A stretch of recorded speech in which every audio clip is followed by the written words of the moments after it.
what is that whole dynamic like, Jim? I mean, obviously, he's a good player, but how do you manage that with trying to get everybody in the best possible situation? Yeah, well, you know what?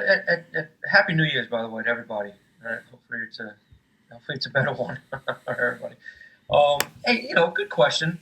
But we got a bunch of unselfish guys. We do a ton of situations in practice, and in a game like that, and with our team, we're gonna read who's got it going in that situation. And there wasn't anybody in that gym that didn't think Sam should have that ball, and he just did it. A couple plays earlier, he basically won the game. If we get the stop or if there's not a foul call or whatnot. So he was the one that had it kind of go on and break it down. Now in other games, there's going to be other people. We might be going to other people. We have a different set for each guy of who we're going to go to in certain situations. I think it's really playing out to who's breaking them down or who's got things going at that time. The other option we discussed was getting MJ a play off like a screen or something like that. But we felt that Sam had just gotten into paint, made that basket to put us up one. We felt like we were going to have a good opportunity. But the guys, we work with these guys all the time on these situations. And like I said, we have packages for different guys. We have stuff for Isaiah. We have stuff for Miles. We have stuff for MJ, stuff for Jamari. So it's not always going to be that. Thanks, Coach. Justin Morgenstein will come to you next. Mark Brennan, you're on deck. Happy New Year, Coach. Hey, Justin. Happy New Year. I'm interested to kind of hear about, you've had a couple of close losses last play, the end of the games this year. What is the regrouping process like for you guys, and how do you kind of just take a loss like that, or one against Michigan, and just try to get confidence heading into the next game, because obviously they're all tough. Yeah, I think we have a resilient group. What a lot of people don't understand, as coaches, we're just different people. After a loss, man, I don't sleep, I don't eat, I don't function real well until the next game, until you get back out there. But you can't let your kids see that. And I think the players too. We got to look at the positives of what we've done well. And in a league like this, I've said this multiple times. You can't let the Indiana game affect the Wisconsin game. Okay, you just can't. We couldn't let. And I know there's so much time in between games for us right now. It's been brutal. But we couldn't let the Illinois game affect our Indiana game. You got to learn from your mistakes. You got to see what you did right, and then you got to move on to the next game. That was a heartbreaking loss at Indiana. I thought we certainly down the stretch we outplayed them. We were up. We had a chance to win the game. There was some controversial calls, maybe. It felt like a lot of emotion.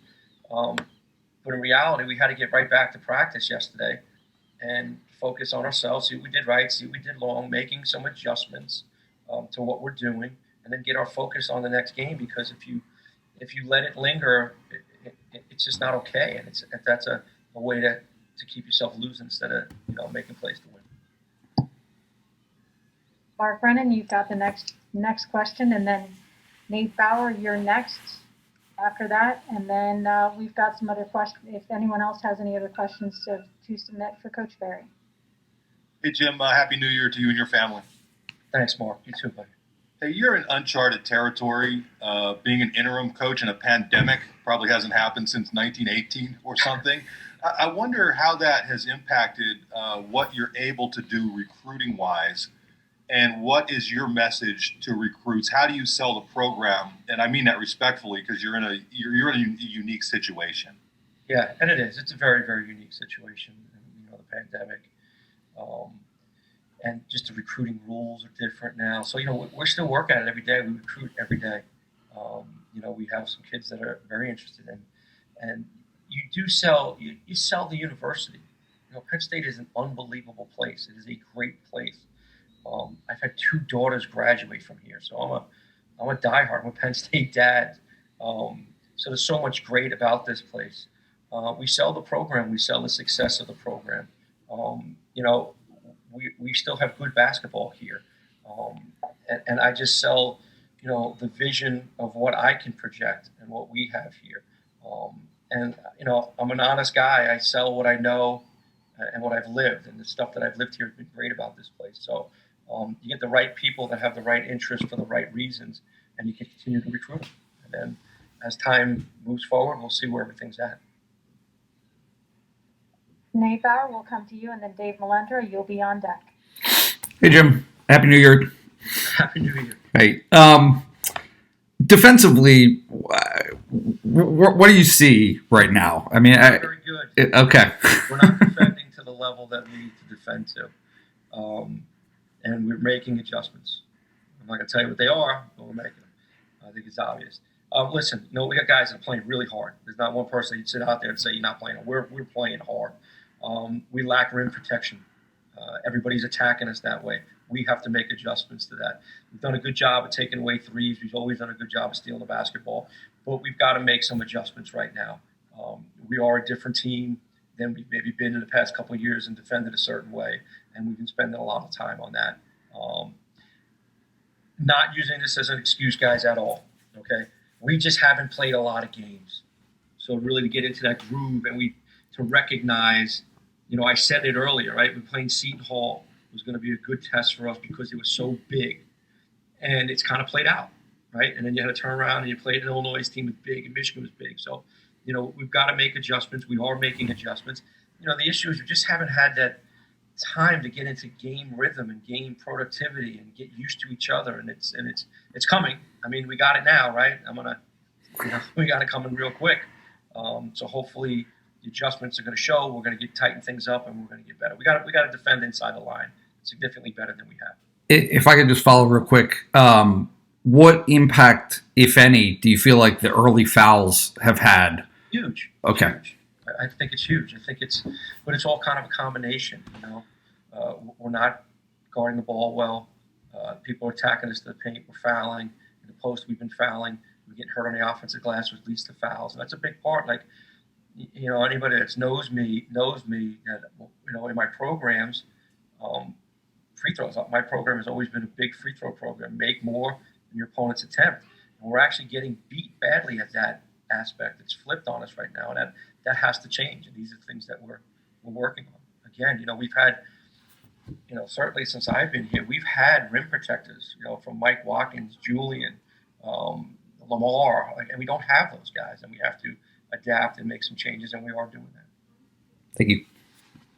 Thanks, Coach, for that. Dave Melendra, you're next. Corey Geiger, you're on deck. A question for you. One, is there any update about the rescheduled game against Drexel? Yeah, I don't know if that's going to happen now. We had a window and we couldn't fill it. Right now, we're so focused on league play right now. I don't even know. There might be one more gap that we could try to get a game in. I think that would be that week of like the 25th that we're working on that stuff. I don't know if it's going to be Drexel, though. We couldn't get that one done. That was one of the ones we tried to get done. What was that? Right out of finals, and it just didn't work out. And secondly, for me, would be, what is it about Wisconsin that's going to present some challenges for you guys to potentially upset the number 7 team in the nation? Yeah, they're really good. I think that's the biggest thing. They're really good. You're talking about probably the oldest team in college basketball. When you talk about old in age, they're 24 years old. There's a bunch of guys that are 24 years old. You're also talking about experience, guys that have played together. They're a really, really good team. They don't vary from what they do. They have 5 guys on the floor that can all score in multiple ways. They can all pass. They can all dribble. They can shoot. They can shoot threes. They hit mid-range. They post up. They really play off each other through their experience. They're just a really good team. They're an exceptional defensive team. And they get the games to their pace. And that's going to be the biggest thing is we can't play the game at their pace. We got to play it at our pace. Last year's games here, the game was hanging around in the 40s. It was their kind of pace. We got to get the game up and down the court. We got to get them playing faster like us. All right, thank you. Thanks, Dave. Corey Geiger, let's come to you, and then let's go to Jack Washer. Jim, following up on Mark's question about recruiting, hey, look, I know you're in the middle of the season. You got a game in 22 hours. But we're all writing just story after story about the transfer portal with football. Mark asked about recruiting. People want to know what the future is like as well. You've got a lot of experience at the small and mid-major levels where kids are looking to move on. With the new rule coming up with the transfer rule, just how do you see all this playing out for your program and just the amount of movement that we could see in the future? Yeah. Corey, you've been doing this a long time. You and I are kind of on the same track. We are going to see a total different game of college basketball. The game's going to change a little bit because you're going to have kids only in your program for 1 year or just new kids. The transfer portal, it's going to take over the whole thing. It's changing college recruiting. And believe me, and that's why I'm not that concerned with the interim tag right now and it affecting recruiting because we are such a great place. We are going to be able to get some really good players out of the transfer market. It just has to be. That's how it works now. Having someone like myself that's been in the business so long and all my connections, it used to be about having connections with and relationships with high school coaches.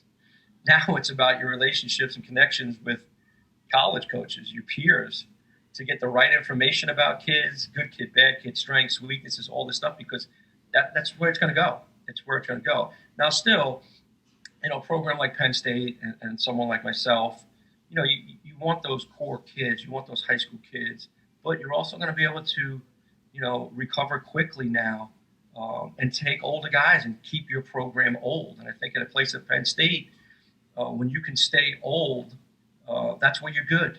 Look at our team last year. Like we had experience. We're old, you're good. And that's what Penn State is. And I think it's going to help us to stay old. Now, it's also going to help other programs stay old as well. I mean, you look at Wisconsin, they're one of the best teams in the country because they're old. But I think that's something that's going to be an advantage for us. And it's certainly going to be an advantage for me as the interim head coach, if I am named the head coach, where I'll be able to recover quickly because there's going to be so many more kids that fit who we are that are going to be available.